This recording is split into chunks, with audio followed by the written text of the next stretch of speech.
And welcome back to day 2 of the Twisting Test Championship between this matchup, which is of course West Indies taking on Afghanistan. The West Indies, well, what a performance by them on day 1 with about 264 on the board, just the 5 wickets down, with Roston Chase out in the middle on 88 not out, the dominant batsman. The Afghanistan side, Rashid Khan, managed to take 2 wickets for them, Ahmadzi with 1. As Roston Chase moves into the 90s with that single.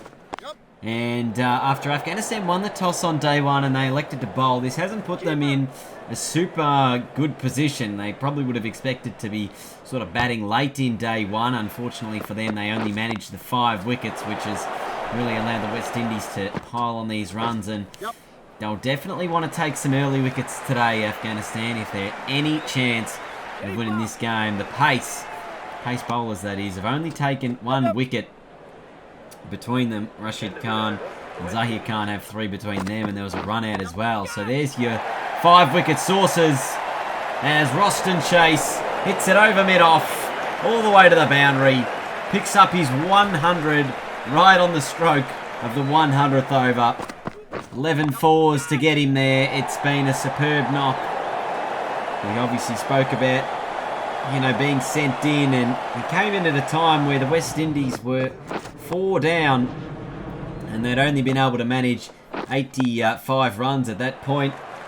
Now he is on 100 not out, with the West Indies at 5 for 313. So a remarkable turnaround from that point of view, and just how quickly things have changed for them.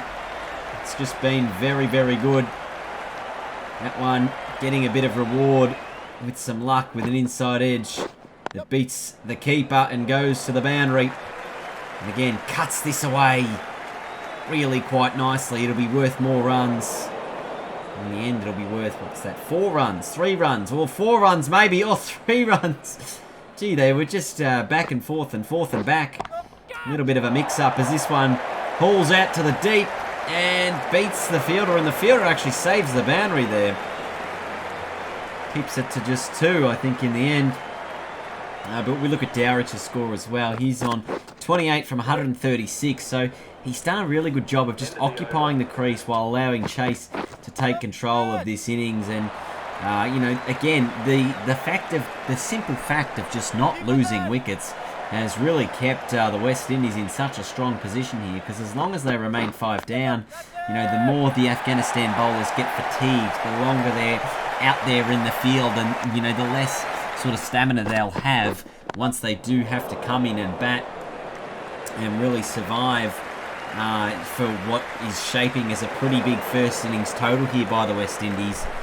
You know, they've already put on 345 runs so far this innings as we head to the end of the first session here on day 2. 352 for 5. It's just a huge score. And no wickets in that opening session from Afghanistan. Where's the next wicket going to come from? Edged and through. So that'll be 4 more. Unable to take a wicket, obviously, with that new ball, the Afghanistanis. And even now, when they're getting outside edges, their field just isn't quite attacking enough. So it is... it's really allowing the West Indies a bit more freedom for those drives, as they're able to get away with a bit more than maybe first thought. That's in the air, and there is a man in the deep, so it's just going to be the 1. Oh, and again in the air, and over the top of the short man at fine leg. So it's more runs, and Dowrich now, he's picked up a half century. So he's 50 from 184. Must have missed that milestone moment. This one swept away. It's more of a paddle shot, really, as the West Indies look to push towards 400 here in the first innings.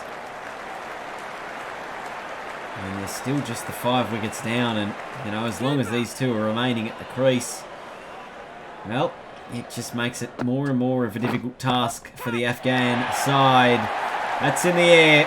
That'll be 4. That'll bring up the 400. So the batting from the West Indies continues to impress. as they continue to find gaps all over the field.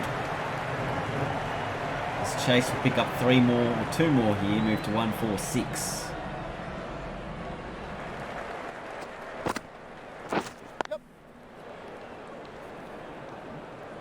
Now away again, if they can pick up 2 here, which they do. That'll be 150 for Austin Chase. 334 balls, 15 boundaries, but 150 runs, and he's just playing a little bit more aggressively now. That one, not quite good enough to beat the fielder, but they'll still be able to pick up 2 more. And so, gee, that's a quality shot. Somehow found the gap at extra cover and found 4. And right now, it has turned into a dominant performance by the West Indies.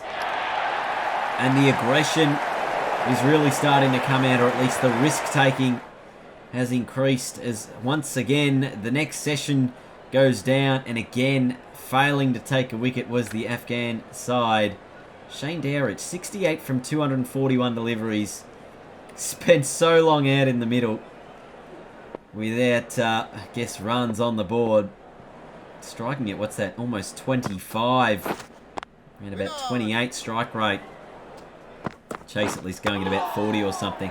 I wonder at what point does it get a bit redundant, but I guess it is the first innings, so when you are in this strong of a position with your opening innings here, it can just, I guess, put the game well and truly in the West Indies' favour, as Chase again finds 4 more runs as they move towards 550 as a score, or 450, sorry, as a score.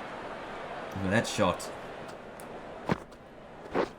Oh, and beats the outside edge for Rashid Khan. I mean, they haven't really had too many of those chances.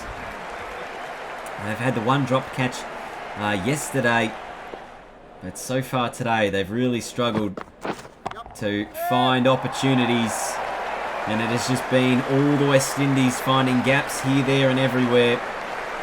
And the second new ball, I believe, is available now. Rashid Khan has a ball in his hand. I don't know if it's a second new ball, but it is going to take a wicket.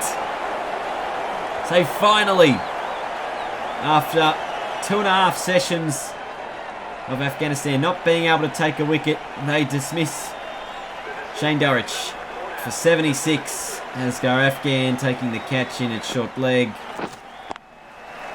West Indies 6 down now for 463. Rashid Khan got his 3rd wicket. Jason Holder now is out to the middle.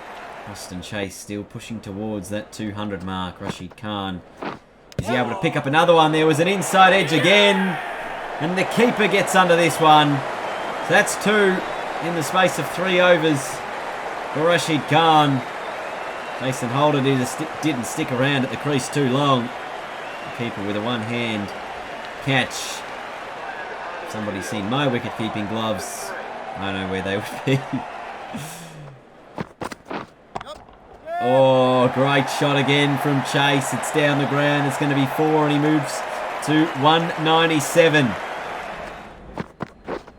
Can he push towards that 200 mark?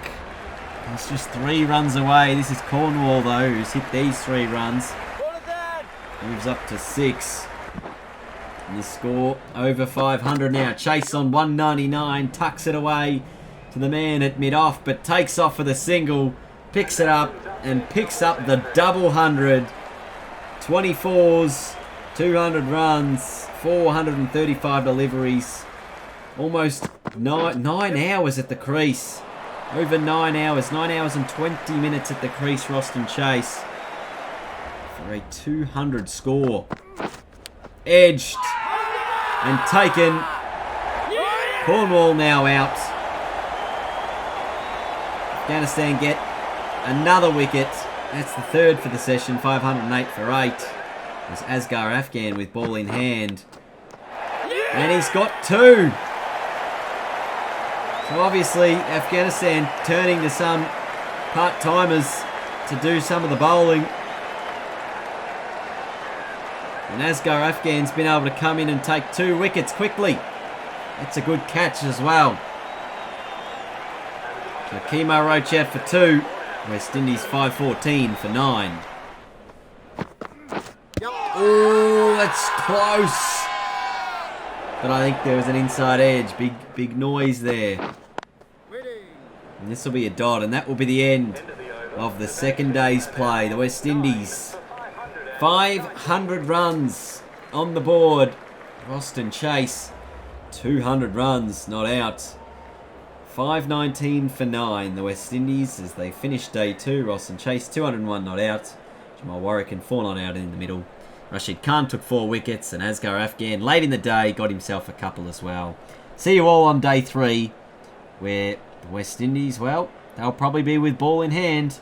What can they do with it? And can Afghanistan survive? See you on day 3.